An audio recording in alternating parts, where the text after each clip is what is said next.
You ask Tiger to solve. This deals with linear equations with one unknown. The final result is x equals 6. Let's solve it step by step. Simplify the expression. Expand the parentheses. Simplify the arithmetic. Group all x terms on the left side of the equation.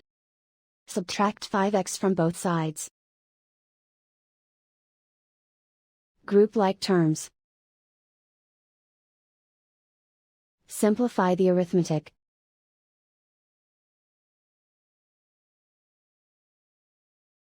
Group all constants on the right side of the equation.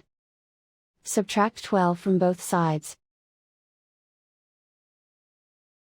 Simplify the arithmetic.